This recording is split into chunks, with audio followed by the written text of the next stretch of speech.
అందరికీ నమస్కారం అండి. అందరికీ ముందుగా గణపతి నవరాత్రుల శుభాకాంక్షలు. అందరూ ఎలా జరుపుకుంటున్నారు? బాగా జరుపుకుంటున్నారు కదా? దేంతో? మట్టి వినాయకుడి విగ్రహంతోనే కదా. మీరు కూడా చేశారు కదా. ఇంక వీడియోలోకి వెళ్ళిపోదామా? నేనైతే అండి ఎర్లీ మార్నింగ్ 4 o'clock లేచి చక్కగా తలకు స్నానం చేసుకుని ఫస్ట్ దేవుడి ప్రసాదాలు అయితే స్టార్ట్ చేసేసానండి. ఎందుకంటే ఫస్ట్ దేవుడి ప్రసాదాలు అంటూ అయిపోయిన తర్వాత దేవుడి మందిరంలోకి వెళ్ళి గణపతిని రెడీ చేసుకోవచ్చు. తర్వాత పిల్లల్ని లేపి వాళ్ళకి రెడీ చేసి చక్కగా నేను రెడీ అయ్యి పూజను అయితే స్టార్ట్ చేయాలి కదా. సో అందుకని మహాగణపతుడికి ఎంతో ఇష్టమైన ఉండ్రాలతో స్టార్ట్ చేశానండి. ఉండ్రాలు చేసేసి చక్కగా పులిహోరను కూడా తాలింపేసేసానండి. నేను చింతపండు పులిహోర చేస్తానండి. లెమన్తో చాలా మంది చేస్తారు. సో నేనైతే చింతపండుతోనే చేస్తాను. నాకు ఇలానే ఇష్టం, మా వాళ్ళకి కూడా అలానే చాలా ఇష్టం అనమాట. సో పులిహోర అయితే రెడీ చేస్తాను. నెక్స్ట్ కుండలో పరమన్నం అండి, అద్భుతంలా ఉందండి. నేను ఫస్ట్ టైం అండి ఇలా మట్టి పాత్రలో పరమన్నం వండానండి. చాలా ఎక్సలెంట్ గా వచ్చిందండి. నేను ఎప్పటి నుంచో తీసుకోవాలనుకుంటున్నాను మట్టి పాత్రలని. మొత్తానికైతే ఇప్పటికే అందులో నేను స్వీట్ వండుదామని బెల్లం పరమన్నం అయితే అందులో వండానండి. ఏదైనా సరే మనం కొత్తది కొనేటప్పుడు అందులో అయితే స్వీట్ చేయడం అయితే మనకు అలవాటు, అవును కదా. నెక్స్ట్ ఏమో ఉండ్రాల పాయసం అండి. ఫస్ట్ అయితే నేను డ్రై ఫ్రూట్స్ అయితే మంచిగా ఫ్రై చేసేసుకొని పక్కనైతే పెట్టేసుకున్నానండి పరమాన్నానికి పాయసానికి తగ్గట్టు.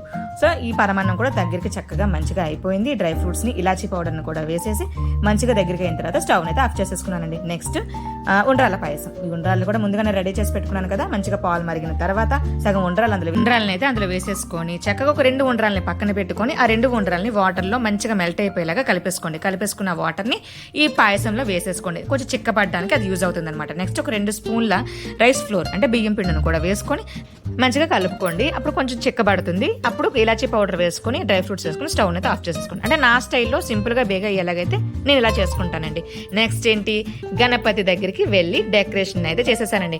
ఏదో సింపుల్ గా కొంచెం ఫ్లవర్స్ తోని అలాగా కొంచెం డెకరేషన్ చేసి గణపతిని అయితే పెట్టేశానండి. ఎందుకంటే గణపతి పూజను అయితే నాకు ఇలా చేయడం నాకు చాలా ఇష్టం.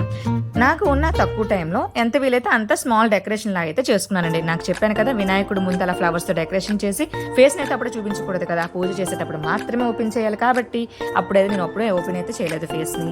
చక్కగా వెనక పత్రి అదే పెట్టేసుకున్నానండి. చక్కగా పెట్టేసుకున్న తర్వాత నేనైతే మా పిల్లల్ని లేపేసి వాళ్ళకి స్నానాలు చేయించి రెడీ చేసేసి నేను రెడీ అయ్యి పూజ దగ్గరికి అయితే వచ్చేసానండి. అది ఇగోండి ఫైనలీ నేను చేసిన ప్రసాదాలు, పళ్ళు, పువ్వులు అన్ని స్వామి పాదాల దగ్గర పెట్టి వక్రతుండ మహాకాయ కోటి సూర్య సమప్రభ నిర్విఘ్నం కురుమే దేవ సర్వకార్యసు సర్వదా అని స్వామి ఫేస్ ని అయితే రివీల్ చేసేసానండి.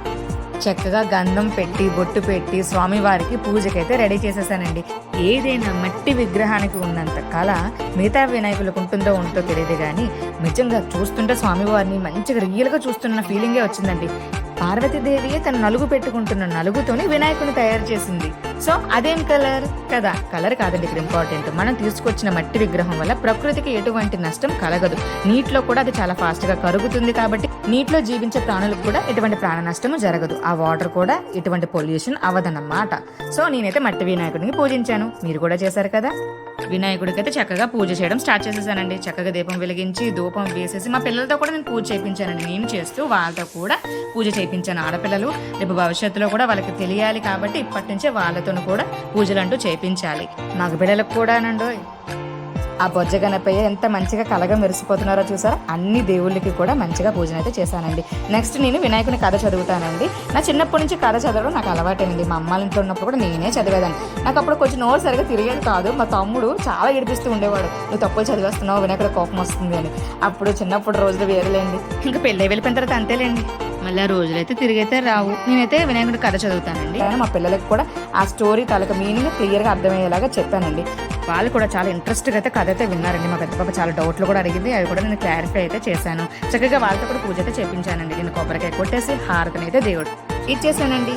ఫైనల్ గా నా వినాయక చవితి పూజ అయితే కంప్లీట్ అయిపోయింది. ఇంత హడావిడిలో మా హస్బెండ్ కనిపించట్లేదేటా అని చూస్తున్నారా, ఆయన అంతవరకు ఉన్నారండి. అప్పుడు ఒక అర్జెంట్ కాల్ రావడంతో బయటకు వెళ్ళారనమాట. మా సీజనల్ బిజినెస్ అండి. మా పెళ్లి రోజులకి, పుట్టినరోజులకి, ఇంట్లో ఫెస్టివల్స్ కి వాళ్ళు ఎప్పుడు బిజీగానే ఉంటారు. అప్పుడే సీజన్ కరెక్ట్ గా తగులుతూ ఉంటుంది అనమాట. సో వాళ్ళని ఇబ్బంది పెట్టకూడదు కాబట్టి పిల్లలతో అయితే నేను పూజను అయితే చేసేసుకున్నాను. ఫైనల్లీ మా హస్బెండ్ లంచ్ టైంకి ఇంటికి వచ్చారు. మా హస్బెండ్ తో పిల్లలతో అయితే పిక్స్ అయితే తీసేసుకున్నాను. మామూలు అప్పుడే ఊరుకోం, పండగ ఇప్పుడు అస్సలు తగ్గేదేలే. సో మా పిల్లలు అయితే వాళ్ళ పెద్దమ్మల దగ్గరకు కూడా వెళ్ళి చక్కగా వాళ్ళ మామూతోని, పెద్దమ్మలతో, పెద్దనాన్నలతో ఫోటో కూడా దిగేశారు. నేను వెళ్ళాలి రూల్గా, కానీ ఇంట్లో వినాయకుడిని పెట్టి డోర్ వేయకూడదు కాబట్టి నేను వెళ్ళలేదనమాట. మా పిల్లలు చక్కగా అక్కడికి వెళ్ళి కనిపించే ఫొటోస్ తీసుకొని చక్కగా ఎంజాయ్ చేసి ఇంటికైతే వచ్చేసారు. మా ఇంట్లో వినాయక చవితి అయితే మేము ఇలా జరుపుకున్నామండి. అందరికీ మరోసారి వినాయక చవితి శుభాకాంక్షలు అండి. ఇంక సెలవు. సర్వేజన సుఖినో భవంతు.